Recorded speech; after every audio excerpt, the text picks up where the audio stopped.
working with the IDF and the authorities in Israel to assess the impact of the attack. But at this time, and I stress at this time, we do not know of any deaths in Israel. We are tracking the reported death of a Palestinian civilian in Jericho in the West Bank. We do not know of any damage to aircraft or strategic military assets in Israel. In short, based on what we know at this point, this attack appears to have been defeated and ineffective. This was first and foremost the result of the professionalism of the IDF, but in no small part because of the skilled work of the U.S. military and meticulous joint planning in anticipation of the attack. We are also aware of reports of a terrorist attack in Jaffa that took the lives of a number of Israeli civilians and wounded several others today. Our condolences go out to the families of the victims and to the family of the Palestinian civilian in Jericho.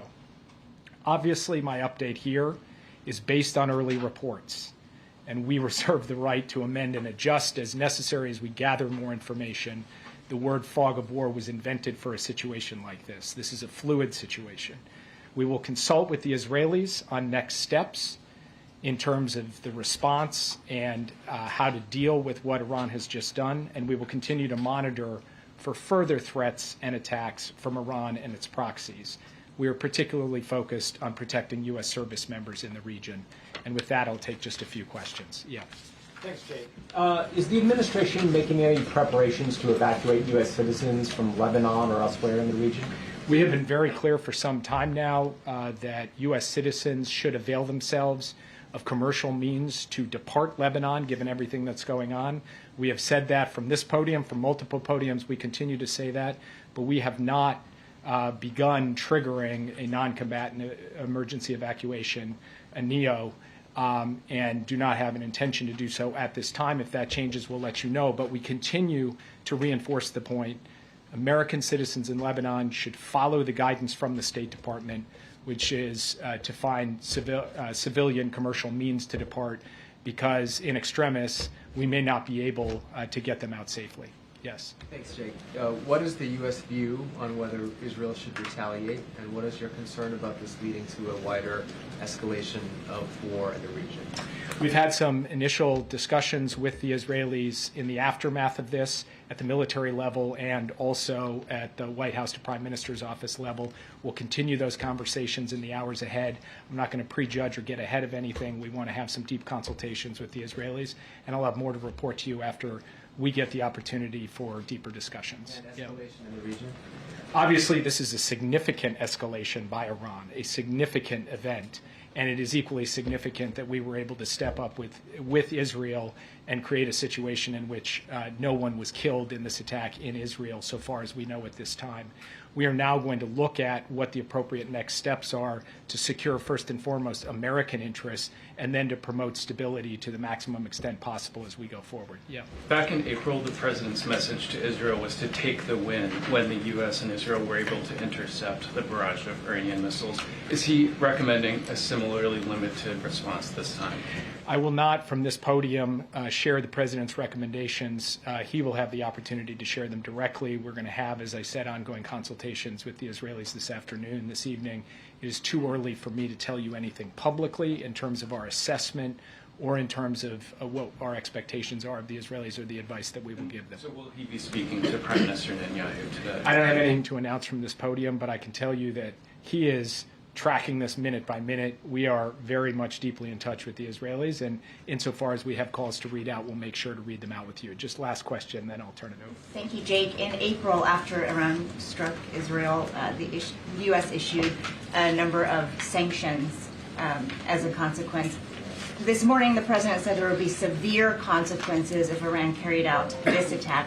What are those consequences, and are they more severe than sanctions? Totally legitimate question, and that answer will come based on the conversations and consultations we have with our Israeli counterparts.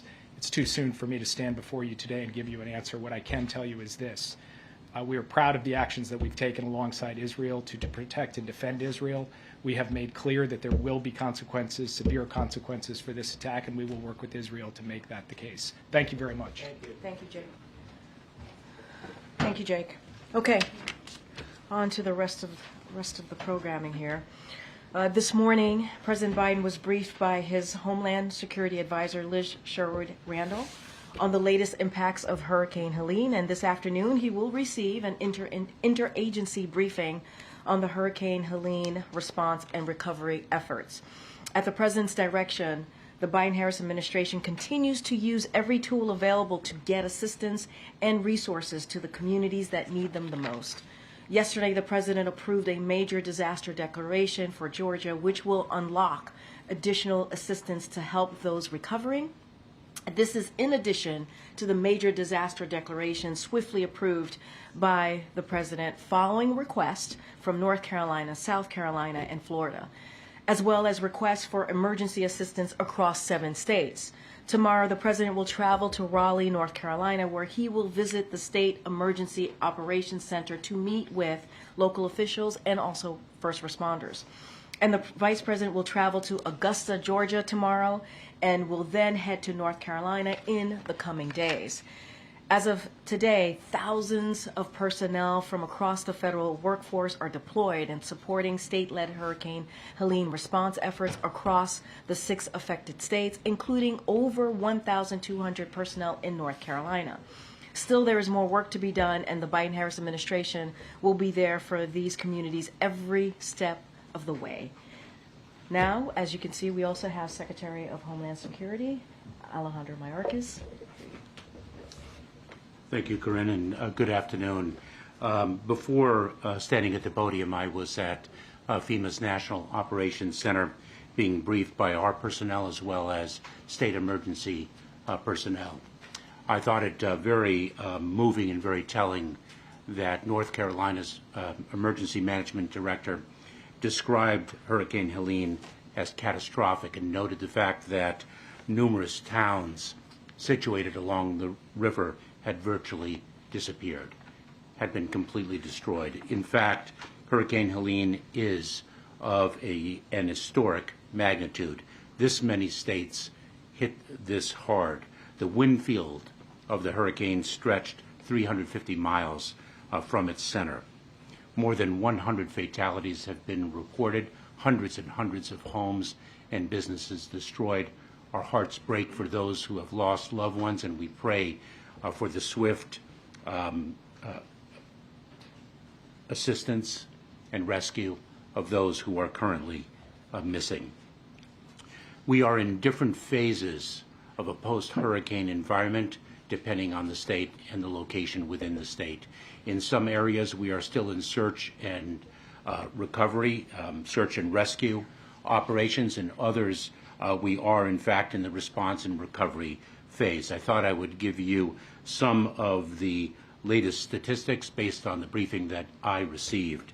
And I should say that these numbers are, as you can all well understand, quite dynamic and fluid. They change minute by minute and hour by hour.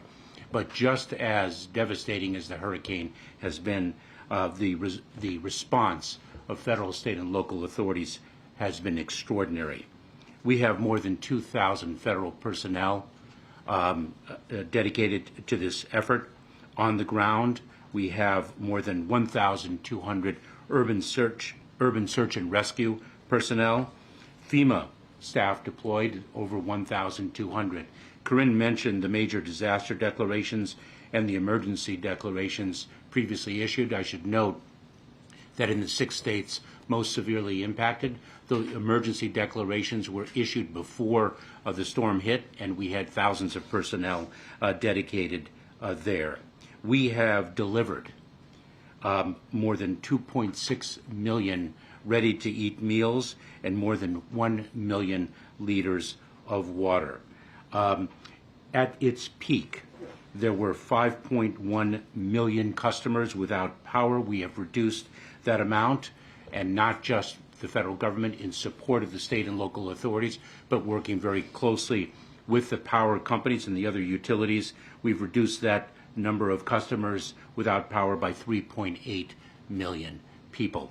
And so the operation is very, very significantly underway. We are working in support of our state and local partners. This is an all-of-government, frankly, all-of-community effort. And with that, I'll take some questions.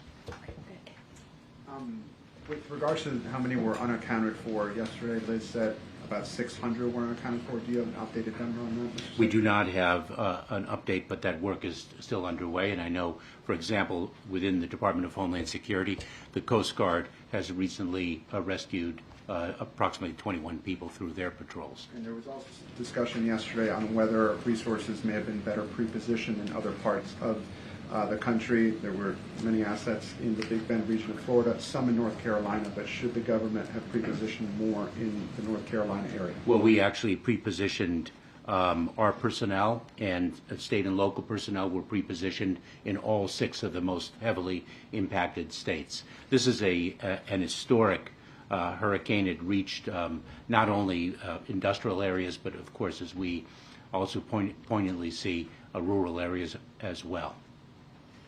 Yeah, thanks, Corinne.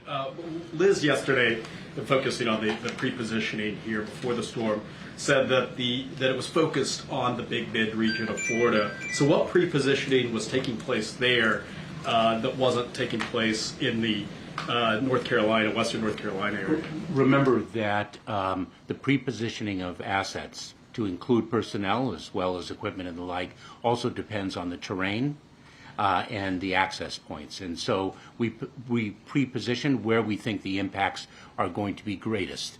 And we have seen the impacts hit mountainous regions that are inaccessible. We now have roads destroyed. There is a significant amount of mud. We understand that people are still situated in the mud, and therefore we cannot undertake debris removal until we are assured that the search and rescue operation has been completed. We have to be very careful about the lives that still can be saved. Well, what sorts of things was done in North Carolina before the storm came? Like, what was the federal presence there, emergency-wise? I don't have the specific numbers of the personnel already situated, but we can get you that data. Thank you, Secretary. Despite all the proactive things that the federal government did and its response, the sentiment, according to my colleagues on the ground from people, is that the federal government is not doing enough to help.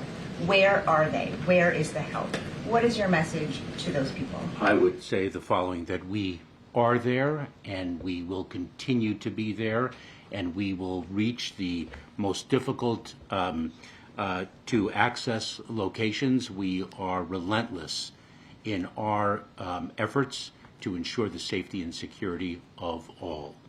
And as Corinne pointed out, we will be there for the long haul as well. And I must pay tribute to the heroic men and women, not only of the Federal Emergency Management Administration, but throughout the federal government and throughout the state and local enterprise. Thank you, Secretary, for talking about electric power. I'm curious about the status of cell phone service, as the Associated Press is hearing reports that people are having a tough time using their cell phones, being able to make calls, even reach you. Yes. What are you doing, and what is the status of that right now? In fact, communication has been difficult in a number of areas, if not impossible. A great deal of infrastructure has been demolished. We are working with the private communications companies as well as the FCC to ensure that we can rebuild communication towers. We have, for example, deployed 50 Starlink satellite systems to help with the reconstruction of that infrastructure. You mentioned that there are roads that have been destroyed. There are places that are so hard hit that it's hard to get to them right now. The President mentioned land bridges yesterday and working with the Defense Department. Can you talk about what the effort is right now to get to some of those hard hit areas and what the timeline is looking like to reach the people that are in need there right now? So this is at the President and Vice President's direction, an all-of-government effort. So it's not only by land, but we have deployed air assets. The Department of Defense has been of extraordinary assistance. I don't recall exactly the number of Army Corps of Engineers that have been deployed. I think it's close to 6,000. So it's an all-of-government effort to reach individuals, not just by land, but by air as well. And how quickly do you anticipate getting to some of those areas that have been cut off because of the roads being flooded? As quickly as we can. Go ahead, Jim. Thank you, Corinne. Mr. Secretary, do you have a sense of how much money it's going to cost, A, to do this relief effort, and B, to do the rebuild effort once we get there, and how much of that will be covered by insurance companies, and how much will be covered by the government? So this is a multi-billion-dollar undertaking. In terms of the search and rescue and the response, I should note that we already have approved approximately $1.7 million in individual assistance that individuals will be able to access. I believe it'll be as early as tomorrow. It is a direct deposit into their accounts. But the rebuilding is something that is not for today, but that is going to be extraordinarily costly, and is going to be a multi-year enterprise. Thank you, Attorney. Thank you, Mr. Secretary. Two questions. First, about the President's decision to go to Raleigh. Can you give us a little bit of a breakdown as to why he's going to that location and what he will see, and whether or not he'll be able to see any of the harder hit areas in the western part of the state? So the decision of where to go and when to go is a decision that must be calibrated according to the capabilities and needs on the ground. And so the President and the Vice President have been quite deliberate to take those sensitivities into account, to work with state and local authorities and ensure that their visit is constructive and not in any way interfering with the urgency of search and rescue operations and the work underway on the ground. And so they selected the timing and location of their visits accordingly. Another question about the upcoming election. Obviously, North Carolina is a very important state. Do you have, and ballots are supposed to be going out in the coming days. Do you have any sense of how much impact the hurricane had on the ability to carry out the election and carry it out safely? Well, the state and local authorities are in charge of their respective election efforts. They have that top of mind, and we are going to be able to make sure, they are going to be able to make sure that people have the ability to exercise their fundamental right to vote. Kevin, last question. One of the issues we're hearing about in North Carolina is not just down power lines, but flooded substations. Do you have a sense of how long it will take to get those back online and what the administration can do to help remedy that? So the President, as Corinne mentioned, is going to be briefed in an interagency effort. Secretary Granholm and other representatives of the Department of Energy are going to be there. It is, as am I, of course, it is a multi-phase approach. Not only do we have to bring in some additional infrastructure, but there is going to be damage and the like that is going to take time and money to replace and reconstruct. Precise figures I don't have. All right. Thank you so much, Mr. Secretary. Thank you, Appreciate Corinne. it. Thank you all very much. Thank you. Okay.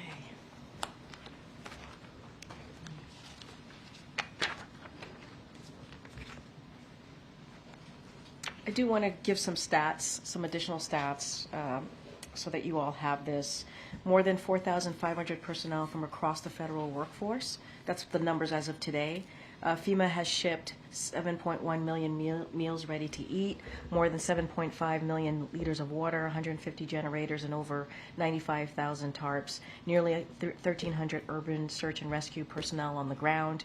The Department of Defense has 30 high water trucks and 22 helicopters. So just wanted to make sure you guys have that. Those are the numbers as they are today, the most accurate. And I just have one more thing at the top, and then I'll go to Josh to kick us off. So collective bargaining, as you hear us say many times before, is the best way for workers and companies to reach a fair deal, including one that gives workers the pay and benefits they deserve. It's important that both parties come to the table and negotiate in good faith, as we talk about, is what we're seeing with the ports situation.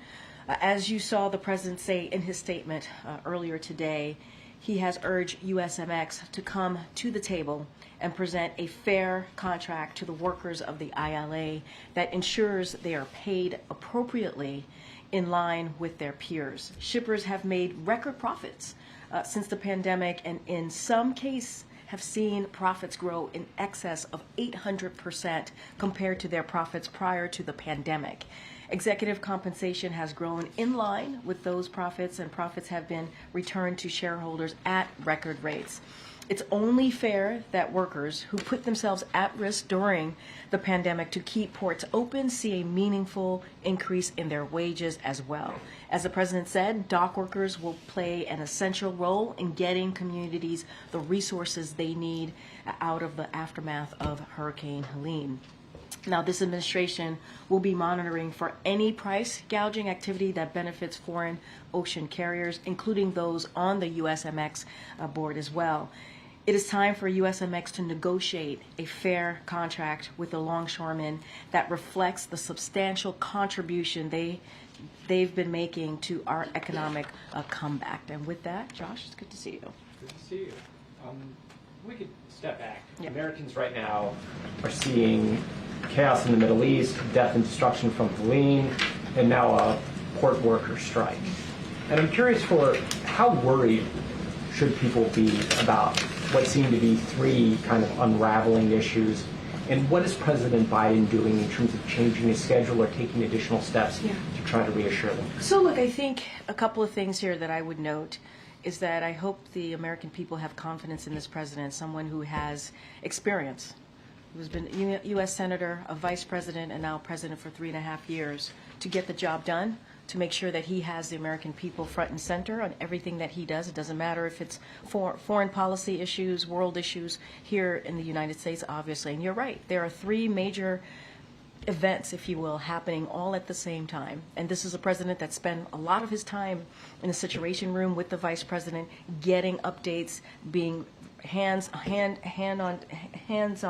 on getting updates and talking to and obviously communicating with the Israeli government on what was going on and how to move forward, and really monitoring the situation, really. And he and his team have been having regular conversation. Well, his team has been regular conversations with representatives as it relates to ILA, USMX for the past several days, all the way up until yesterday. And he's been getting updates on that as well. The hurricane. You've heard and seen obviously updates from us on what the president has been doing, having conversations with governors, local officials, trying to make sure they are getting everything that they need, directing his team to make sure that I just laid out some of the things that are already on the ground, whether it's water, food, generators, assistance that is needed to really deal with the impact, this horrible impact that this hurricane has had. And so this is the job of the president, right? Unfortunately, there are going to be events like this. And this is where you see the leadership of a president show up, direct their team, to do everything that they can on behalf of the American people, be that have that global leadership, as you see from this president. And so he has been doing that, not just today, not just the last couple of days, but 3.5 years. And I think this should send a message to Americans. It matters. It matters who sits behind that resolute desk. It matters what the leadership looks like. It matters. And you see that almost every day in this administration. You had mentioned that the Vice President is finalizing a trip potentially to North Carolina later. The President had mentioned he might go to Florida and Georgia later this week. Is there any more you can give on that? I don't have anything more to share on that. Obviously, our big thing is always to make sure that we don't take away from the emergency operations on the ground. We want to make sure it's the right time to go. The President said he wants to do it. We're working through it. I don't have a date or time at this moment. But tomorrow he's going to go to Raleigh, North Carolina, as I mentioned. He's going to really thank the frontline workers who have been really heroic in the past several days and what they've been able to do. And he's going to also survey the impacted area. So that's what you'll see from the president. We'll certainly have more to share. He does truly want to go to Florida and Georgia to say thank you directly to frontline workers there, meet people, see folks who have been impacted by this horrible storm, a historic storm, I should say. And so we'll certainly have more to share. And just a funding question. Last week when Administrator Criswell was here, she had said that the agency had enough money to conduct life-saving measures for this disaster. Days later now, given the scope of the damage and that large number of people still unaccounted for, the Homeland Security Secretary said that there's still search and rescue operations in many places. Is there still enough money for life-saving measures for this particular disaster? So I would let FEMA speak to that directly. My understanding is I don't think anything has changed from when the FEMA administrator was here just this past Thursday. But I think what's important to note is we are going to be in touch with state and local officials to ensure that they have everything that they need in this time, in this moment, all the federal assistance, all the federal resources. We are committed to that. Obviously, we had presented Congress with a robust robust funding request that did not make it into the CR. We are obviously disappointed by that. And so those conversations are going to continue. We want to see Congress act. As we can see, just what we've seen from the past couple of days, it is important to have federal assistance for Americans who have lost everything, Okay, Jeff. Karine, briefly back on the topic of the Middle East. Did the United States have a heads up from Iran that this missile strike was coming? And if so, what channels, through which channels did you receive the heads up? As you know, there are conversations that we have and that are not necessarily. Here's what I can say. I'm not going to speak to private diplomatic conversation. I'm not going to get into that. What I can say is that what you saw today, what you heard from Jake Sullivan, is that we are going to continue to be there for Israel, to defend Israel. They have the right to defend themselves.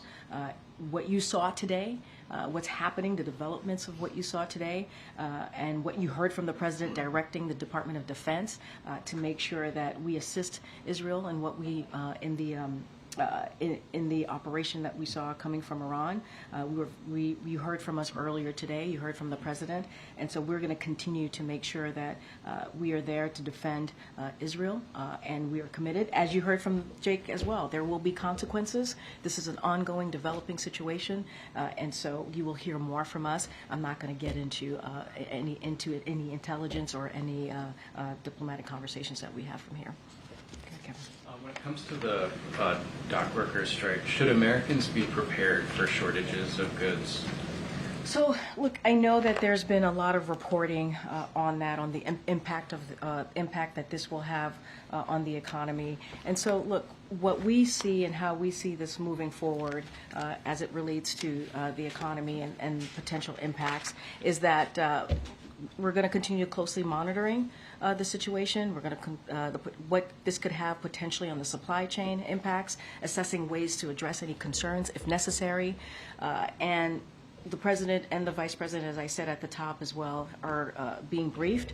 They were briefed on the agency assessments that show limited impacts on critical consumer needs at this time, including in the important areas of fuel, food, and medicine. And so the President has directed. Remember, he started the supply chain disruption task force very early on to deal with what we saw related to the pandemic. And so they're going to meet every day. This task force still exists. They're going to meet every day and prepare to address potential disruptions if necessary. And so we are engaged extensively with labor industries, state and local officials, ocean carriers, and rail and truck companies, including multiple meetings with retailers, grocers, manufacturers, and agriculture. So this is something, when it comes to the supply chain, obviously, as I just mentioned, the President started the task force. We are taking this very seriously, and we're going to monitor this very closely. Thank you, Karine. Yesterday, when the President was asked whether he was aware of a limited ground operation into Lebanon by Israel, he said, "I'm more aware than you might know." Can you elaborate on what he meant? Did the President play a role in determining the size and scope of that ground operation? No. I mean, this is, when it comes to any military operations that Israel has, IDF, it is for them to speak to. It is for them to come to their determination of what that looks like. What we have been very clear about is that Israel has the right to defend itself against Iran-backed groups, including Hezbollah, Hamas, and the Houthis, and we have always been clear about that. We understand, as I've stated, and I'll give a little bit more today, the Israelis will be conducting limited operations to destroy Hezbollah infrastructure that would be used to threaten Israeli citizens, and this is in line with Israel's right to defend itself and its citizens and safely return their civilians to their homes. So we support that right to defend themselves against Hezbollah and all of Iran-backed groups, and we've been very consistent about that, and will continue to be so. And then I know there is a lot going on, but will the President sit down and watch the vice presidential debate tonight? Where, with who? As you just stated, there's a lot going on. There's a lot going on. I mean, the question that I got from Josh moments ago is there are multiple events happening all at once, and the president is going to continue certainly to deal with all of these events on behalf of the American people. Look, you heard from the president just a couple days ago. He has complete confidence in Tim Walz. I'm going to be really mindful, because it is a campaign event. I'm just going to leave it there. Is he going to watch? He's going to be very, very busy, continues to be very busy with all of the events happening today, but he has complete confidence in Tim Walz. Thank you. Okay. You spoke about wages earlier. Can you talk about the president's view of the ILA's push to put restrictions on automation? That's a major sticking point in those negotiations. Look, what I will say, I'm not going to go point by point with what they're negotiating. We believe it is important that workers get a fair pay and also benefits. That's what they deserve. I just laid out what the shippers were able to do. Right, they were able to regain their profits. Some of it in excess of 800% since the pandemic. Right? Executive compensation has grown in line with those profits, and profits have been returned to shareholders at record rates. And so, ILA, these workers deserve to get paid what they're worth. They deserve that. They put their lives at risk during, they worked, they had to work during the pandemic to keep ports open. That was not an easy thing to do. They put themselves at risk, and so now they deserve fair wages. Anything particularly about technology? They're concerned that I hear the question. I'm not going to get into specifics here. What we believe is that they should get their fair wages and benefits, just like their peers, and so we believe that collective bargaining is the way to go. Both sides need to continue to have conversation and do that in obviously in a way that leads to a way that workers get their fair share. Question on tomorrow's travel.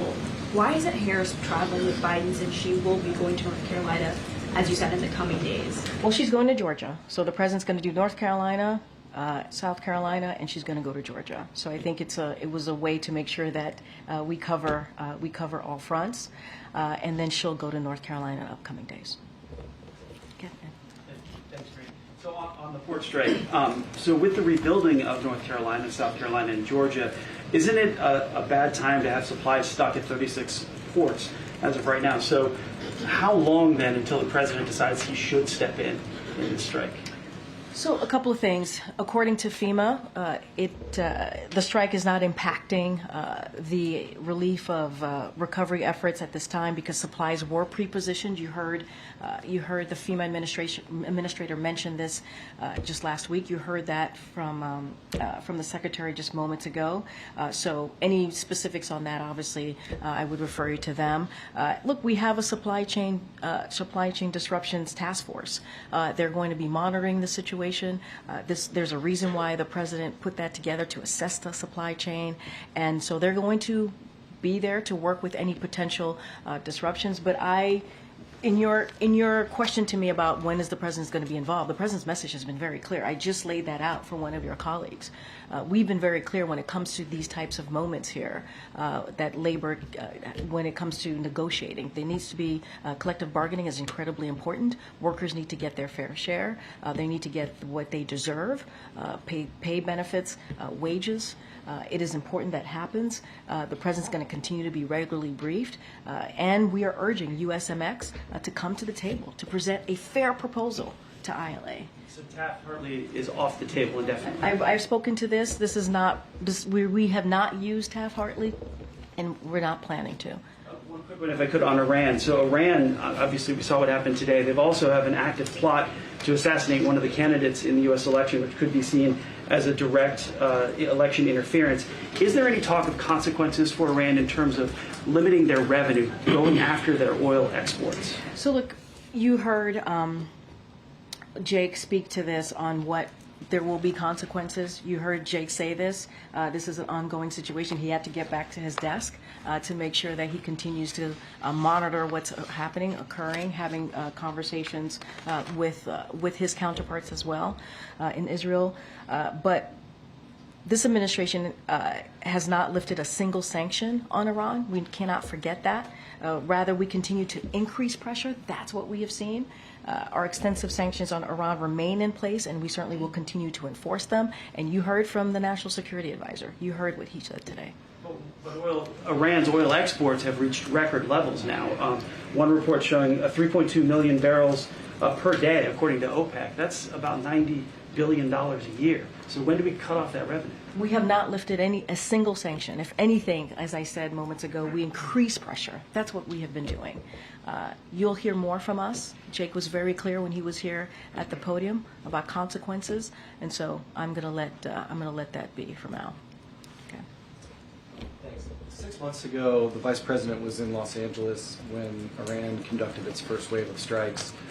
And the Vice President joined virtually when she joined the National Security Team for a briefing that day. Today, she's the nominee. She was in the Situation Room. I'm just wondering if you can elaborate at all about what her engagement has been like today and what it will be like in the next 48 hours as Israel plots its response. I mean, you just answered your own question. The Vice President joined the President today in the Situation Room as they were monitoring the situation, as the President was listening to his team and hearing feedback on what was happening on the ground. She was there. She was alongside him in getting that update. And she is many times has been in the room, or as you just said, has called in when it's come to really important, critical national security issues. And so that has been the way that they have worked together in the past 3.5 years, and that's the way it's going to continue as we work through what's next.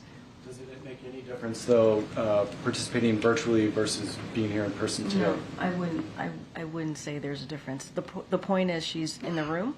She's side by side with the President. She's getting an update from the National Security Team and others. That is part of his team on these important issues as we talk about foreign policy and what's going on in the world.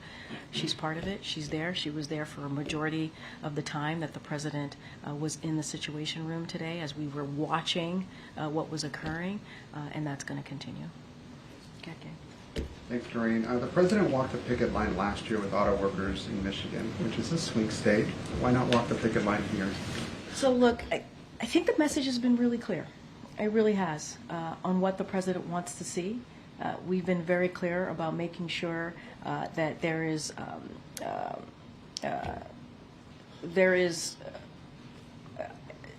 a way that these workers get their fair pay, right? Get their wages. And the President's team has been having these conversations, Secretaries Buttigieg and also Secretary of the Department of Labor and also NSC Director Lael have been having regular communications, and we've made our message really clear on collective bargaining, how important it is, and how USMX needs to come to the table and present a fair proposal to ILA. Outside of that, I don't have anything else to share, but I think we've been loud and clear on what we want to see and what we believe the workers deserve. Has the administration been as involved in this strike as it was during the UAW strike? So let's not forget there's been multiple strikes, right, over the last 3.5 years, and we've been pretty consistent and pretty steady. The President has been called the most pro-union president in modern history, if you will. And so we have delivered our message directly to USMX. We have been very, very clear. And also the other senior officials that I listed, it's been very clear. We've delivered those message, and we have been in touch with both parties. And so we're going to continue to do that. And what we want to see is collective bargaining in the best way for the workers, to make sure they get their fair pay, to make sure they get the benefits that they deserve. During the pandemic, they did the hard work. They put their lives at risk to make sure that the ports were open. And let's not forget, these executives have made record profits. And so these workers deserve an increase as well. And quickly on the Middle East, if I may, is the U.S., bottom line, is the U.S. urging Israel to measure its response? What I will say is what Jake Sullivan said to you all just moments ago. We're going to continue the conversations. we're going to, there will be consequences. We're going to continue to be there for Israel, help Israel defend itself. That, when it comes to Israel's security, that continues to be ironclad. I don't have anything else to share beyond that. Thank you. Just turning back to the strike for a minute, I wanted to get a sense. You mentioned the president calls himself the most pro-union president. Not just him. Not just him. Yeah, union members. Yeah. But could you expand a little bit on his relationship with Harold Daggett, the head of the union, and also the vice president's relationship with him? So I don't have anything to read out on their relationship or private conversations. What I can say is you have heard me say multiple times his senior officials, White House senior officials, have been in touch with both parties, and we are urging USMX to come to the table with a fair proposal. We cannot say this enough. We believe that these workers deserve a fair pay, they deserve benefits, and that meets the level of their peers. And so that's what we're going to continue to say and have those conversations. You read and saw the president's statement earlier today, and the message is going to be very, very clear here. And those conversations are continuing. I don't have a relationship to speak to. I don't have any preview to speak of at this time. Can you say that they have actually spoken to each other, though? I know I'm saying I don't have anything to read out. I don't have anything for you at this time. Okay. And then just sort of related to that, you sort of made a very clear point that in the sort of immediate days here, many experts say there isn't an immediate impact that consumers will feel. But that, as you know, Harold Daggett has pointed out himself, after 1 week, 2 weeks, 3 weeks, that dynamic would change significantly. And can you say anything about how long the president is willing to wait?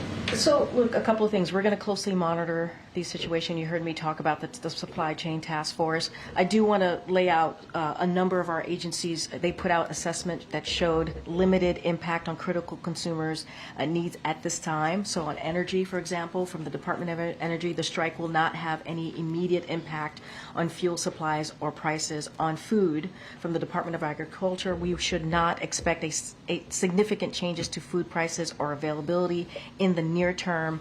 On medicine, from the Department of Health and Human Services, immediate impacts across medicines, medical devices, and infant formula for consumers, parents, and caregivers should be limited. But of course, we're going to closely monitor this and any potential supply chain impacts. Look, and we have this task force.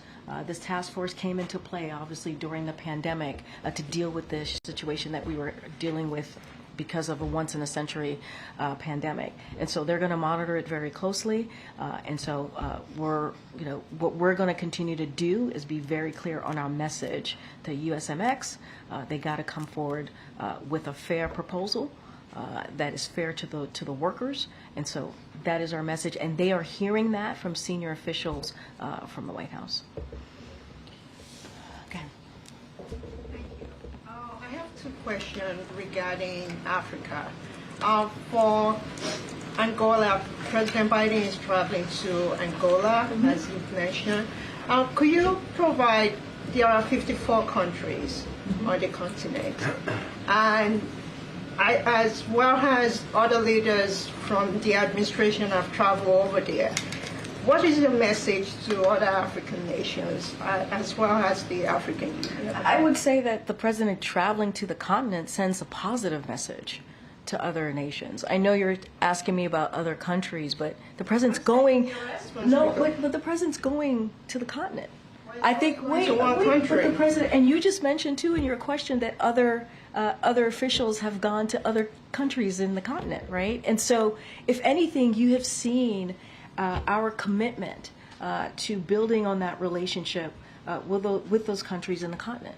As it relates to Angola, he's going to have bilateral meetings there. He's going to have multilateral meetings as well to discuss increased collaboration on shared priorities. And let's not forget the PGI, an initiative that this president started. That's going to be Africa's first transcontinental open access rail network. That's going to start there. So I think if you think about it, what the president has done this past 3.5 years, going to Angola, is a connecting factor in this key initiative, the PGI. Right? We're talking about a historic effort in this open access rail network. And so that's going to be a big deal for everyone, every country in the continent. And so, if anything, this shows the president's commitment. And he said he was going to go. He's keeping that commitment. But it's not just that. He wants to make sure that we're advancing cooperation with the continent when it comes to the economy, right? When it comes to technology. And so that's what you're going to see from this president. My other question is, today is Nigeria's Independence Day. Do you guys have any remarks or any statements? I will talk to the National Security Council. I don't have anything to share with you at this time. Okay, all right. Go ahead, back in the back. Yeah. Ahead of tonight's debate between J.D. Vance and Tim Walz, There are reports that VA staffers have accessed their medical records at the VA. Would say that one more time. I missed that. Okay. There are reports that VA staffers have accessed the medical records of J.D. Vance and Tim Walz, as there's rising interest in them as part of the election. Is that acceptable? There are medical records that were accessed by VA staffers on their medical records when they were of J.D. Vance and Tim Walz. Okay. Is that acceptable for this? This is the first I'm hearing about this, so I have to get some more information on that. This is literally the first time I'm hearing about this. So let me get back to you because I need to get the full context of that question. All right, everybody. Thank you so much. Thank you.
Folks coming in? My goodness, people are still walking to the door. Okay. Before I began, I wanted to say a few words about Iran's missile attack on Israel today. At my direction, the United States military actively supported the defense of Israel, and we're still assessing the impact. But based on what we know now, the attack appears to have been defeated and ineffective. And this is testament to Israeli military capability and U.S. military. It's also a testament to intensive planning between the United States and Israel to anticipate and defend against the brazen attack we expected. Make no mistake, the United States is fully supportive of Israel. And I've been spent the morning and part of the afternoon in the Situation Room and meeting with my whole national security team and consulting with the Israelis indirectly because in terms of their impact on us. And the national security team has been, as I said, in constant contact with Israeli officials and their counterparts, and is going to continue to be brought to me throughout the day. We still have to share updates when we get them, and we will do that. And now I want to turn to what we're going to be talking about today, the damage done by this horrible hurricane. My top priority, and I mean this sincerely because we've been through a lot of these, my top priority is to ensure that communities devastated by this hurricane get the help and support they need as quickly as possible. As quickly as possible. As we watch the storm from the Gulf region form, I also directed FEMA to redeploy a substantial number of assets and resources to ensure we're ready to deal with what we expected and to support all the folks in need. We had over 1,000 federal personnel, including search and rescue teams, at the ready on the ground before it hit. Maxwell Air Force Base in Alabama became the staging ground for responders throughout the entire region. With 2.7 million meals, nearly 2 million liters of water ready to be distributed before the hurricane hit. I immediately approved emergency declarations as soon as I received the requests from the governors or the state officials. Still, with all this preparation, this was a hurricane of unprecedented and historic proportions. Over the past several days, I've been in regular contact with the governors, the mayors, the county officials, in all affected areas. That includes Florida, North Carolina, South Carolina, Georgia, Tennessee, Alabama, and Virginia. Now, in the storm's wake, I directed my team, including the leadership of key departments and agencies all across the government, to send every, and I mean it seriously, every available resource that we have at our disposal to the affected region. And that's why we're here today with the cabinet and those acting in the cabinet, because some are deployed already. The Department of Defense, Agriculture, HHS, Transportation, Energy, Homeland Security, EPA, Commerce, Small Business Association, and the U.S. Army through the Corps of Engineers. We need to be all working together, and that's what we're going to talk about, that continued coordination we have going. I've been in frequent contact with the governors and other leaders in the impacted areas, and we have to jumpstart this recovery process. People are scared to death. People wonder whether they're going to make it. We still haven't heard from a whole lot of people. This is urgent. People have to know how to get the information they need. So we'll be there until this work is done. It's going to cost, I predict to you, I don't have a number. I think it's going to cost billions of dollars to restore these areas to where they were before. Until the work is done, we're going to stay. I'm going to, as I said, Congress needs to make sure that the states have every available resource. And we have an obligation. This is a storm of historic proportion. Nothing like this has happened in the region since the turn of the 20th century. I think the last was 1914, 1916, in that range. So that's what we're here to discuss, the detail of how we get all that's needed, and it's going to take a long time. It's going to take a long haul to restore these communities. And I'm going to be heading down, anyway, I'll be in the region on Wednesday, and we've had people down there already. It's just going to be real, this is really consequential. Homes come home, they're just washed away. Entire roads washed up, cliffs, I mean, it's just devastating. And so it's going to take a lot of work, a lot of coordination. And if this were in the middle of the term, I'd be asking Congress to prepare They haven't given me the money we need now for this materials that we need for dealing with these devastating storms. It's going to cost them. That's okay. It's probably. Is that the speaker calling me? He said he's in, right? Anyway, so we're gonna now have our cabinet meeting, and thank you all for being here. Mr. President, thank you, Brad. How would you like Israel to respond to Iran? That's an active discussion right now. We've got to get all the data straight. We've been in constant contact with the Israeli government and our counterparts, and that remains to be seen. What is your message to Prime Minister Netanyahu, and have you spoken with him today? I haven't spoken with him. We have spoken with all his people, and I'll be talking to him, and my message will depend on what we finally conclude is needed. What do you believe the consequences for Iran should be? That remains to be seen. Thank you. Thank you. Thank you. Thank you so much for being around. Thank you, Prof. Thank you. Thank you.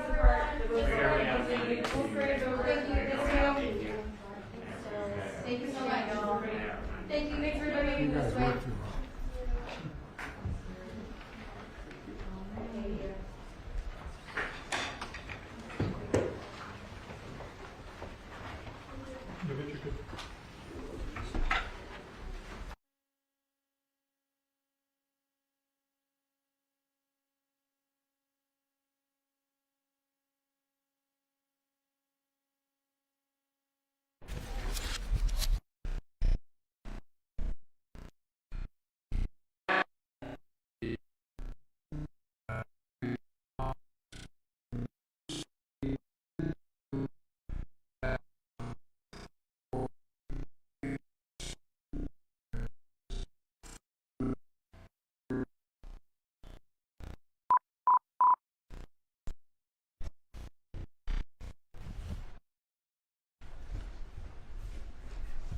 Hurt each other.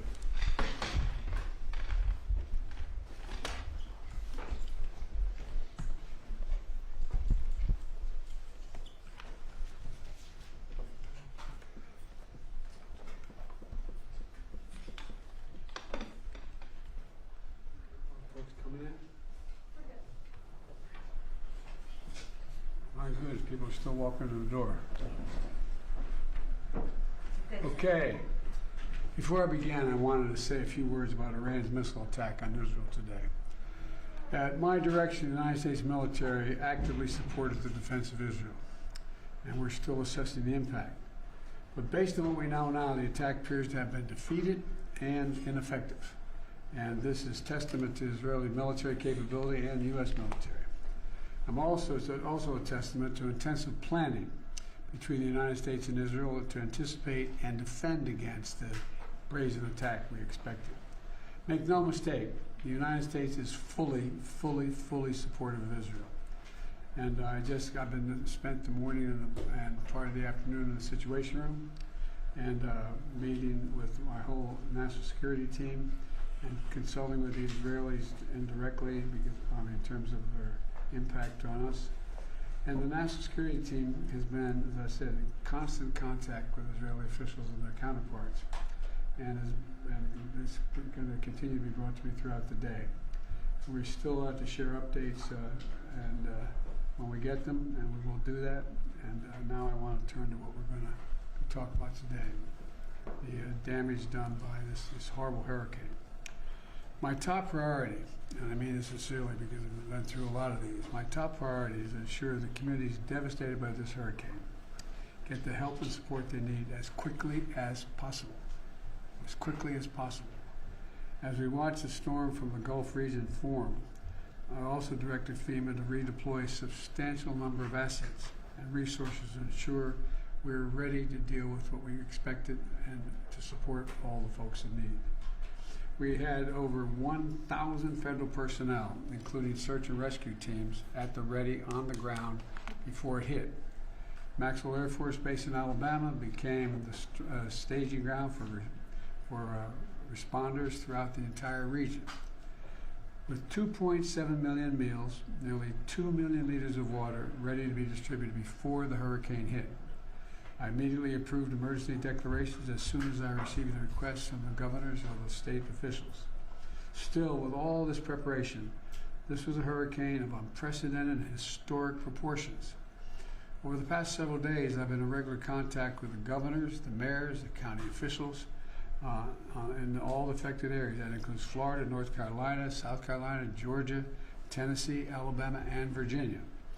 Now, in the storm's wake, I've directed my team, including the leadership of key departments and agencies all across the government, to send every, and I mean this seriously, every available resource that we have at our disposal to the affected region.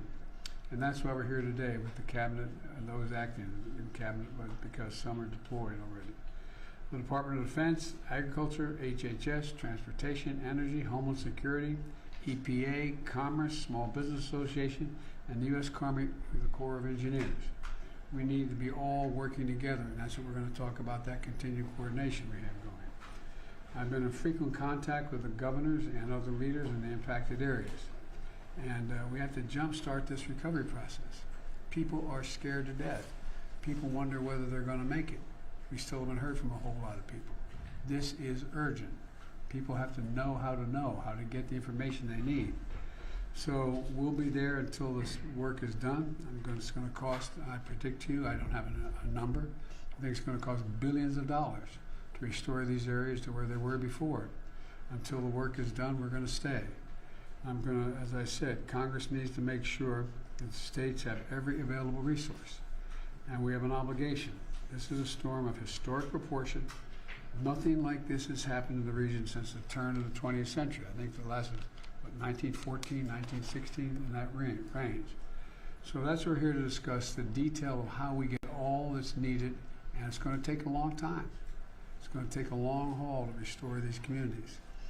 And I'm going to be heading down to, anyway, I'll be in the region on Wednesday, and we've had people down there already. It's just going to be real, this is really consequential. Homes come home, they're just washed away, entire roads washed up, cliffs, I mean, it's just devastating. And so it's going to take a lot of work, a lot of coordination, and if this were the middle of the term, I'd be asking Congress to prepare to. They haven't given me the money we need now for this materials that we need for dealing with these devastating storms. It's going to cost them. That's okay. It's probably. Is that the speaker calling me? He said he's in, right? Anyway, so we're gonna now have our cabinet meeting, and thank you all for being here. Mr. President, thank you, Brad. Thank you very much. How would you invite Israel to respond to Iran? That's an active discussion right now. We've got to get all the data straight. We've been in constant contact with the Israeli government and our counterparts, and that remains to be seen. What is your message to Prime Minister Netanyahu, and have you spoken with him today? I haven't spoken with him. We have spoken with all his people, and I'll be talking to him, and my message will depend on what we finally conclude is needed. What do you believe the consequences for Iran should be? That remains to be seen. Thank you. Thank you, Press. Thank you, Press. Please depart. The road everybody. The full tray is over. Thank you. Thanks, everybody.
Mic check 1 2 3 4 1 2 3 4. Mic check 1 2 1 2. Check 1 2 3 4.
So today, Iran launched approximately 200 ballistic missiles at Israel in a reckless and brazen attack. I condemn this attack unequivocally. I'm clear-eyed. Iran is a destabilizing, dangerous force in the Middle East, and today's attack on Israel only further demonstrates that fact. Earlier today, I was in the Situation Room with President Biden and our national security team as we monitored the attack in real time and ensured that the protection of U.S. personnel in the region is paramount. I fully support President Biden's order for the U.S. military to shoot down Iranian missiles targeting Israel, just as we did in April. We are still assessing the impact, but initial indications are that Israel, with our assistance, was able to defeat this attack. Our joint defenses have been effective, and this operation and successful cooperation saved many innocent lives. As I have said, I will always ensure Israel has the ability to defend itself against Iran and Iran-backed terrorist militias. My commitment to the security of Israel is unwavering. And let us be clear, Iran is not only a threat to Israel, Iran is also a threat to American personnel in the region, American interests, and innocent civilians across the region who suffer at the hands of Iran-based and backed terrorist proxies. We will never hesitate to take whatever action is necessary to defend U.S. forces and interests against Iran and Iran-backed terrorists. And we will continue to work with our allies and partners to disrupt Iran's aggressive behavior and hold them accountable. Thank you. Madam Vice President, how do you prevent this from spilling over to... President Trump called this potentially part of World War III. Should they retaliate?